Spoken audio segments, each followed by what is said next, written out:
Going on in the witch hunt and all of the corruption in the FBI, the Department of Justice, the intelligence community. Last night, Louis Gomert, Congressman Gomert, was with us here, and he put the spotlight on something that a lot of people didn't recall or even know about James Comey's political past. Here he is. I did not know until last week I saw an article from 2003 where Comey was bragging that, yeah, I was a communist until I became whatever I am now. I'd never heard that. Comey the communist. How about, who knew that? It's amazing. Well, we know that now.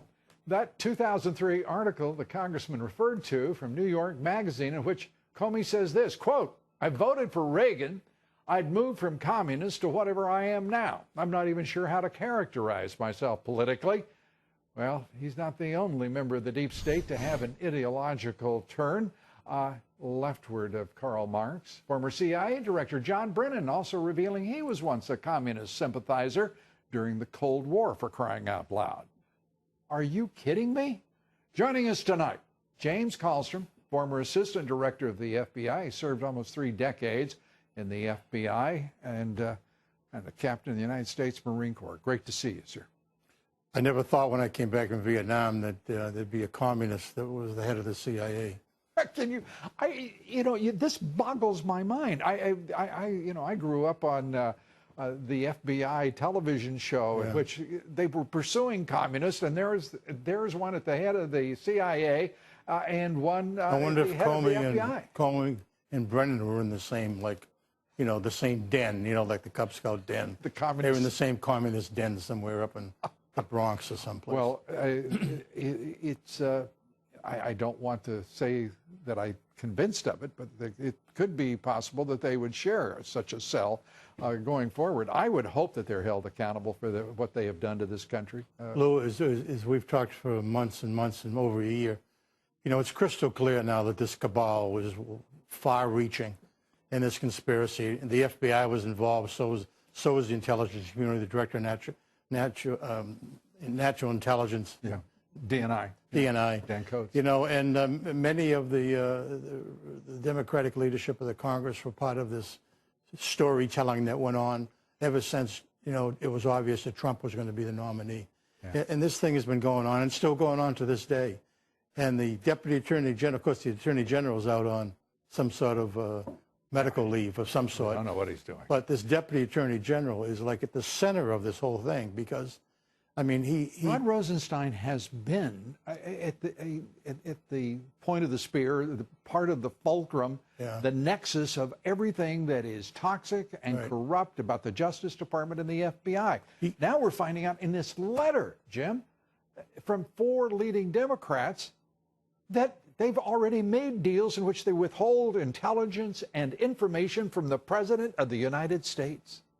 It's stunning. The president should call him into his office tomorrow, give them a deadline of like 24 hours to present all this. And if they don't, fire him. That's what needs to happen.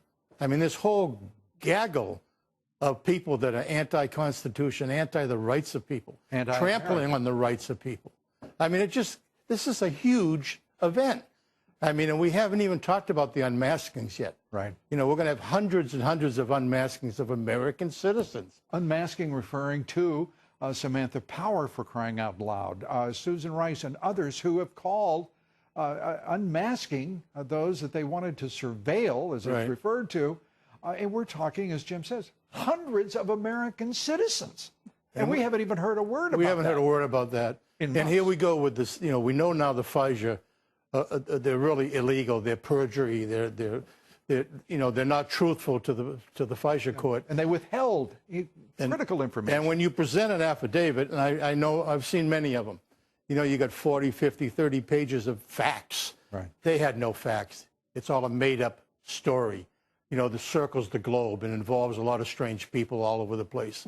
It's a crazy thing. So they present this fraudulent document.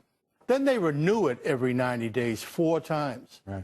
And the law says you have to bring new facts. You have to make the case that you have to continue this because this is a violation of someone's rights and under these the Constitution. Documents, as you point out, this is paid for by Hillary Clinton's campaign, by the Democratic National Committee. It was a fraudulent, false document. Bob Woodward even refers to it in his new book. We're going to find out that all these renewals were fraudulent. Yeah. Because what could they have possibly found out about the person they were surveilling? You know, he's not in jail. He hasn't been charged with anything. It's all BS. The whole thing is BS. Well, and there's plenty of that in Washington, D.C., and the level is rising. The Judge Kavanaugh's confirmation hearing, we have an orchestrated effort by the Democrats to call for an FBI investigation of Judge Kavanaugh, which would be unprecedented in any form, but particularly at the last minute. This is an absurdity.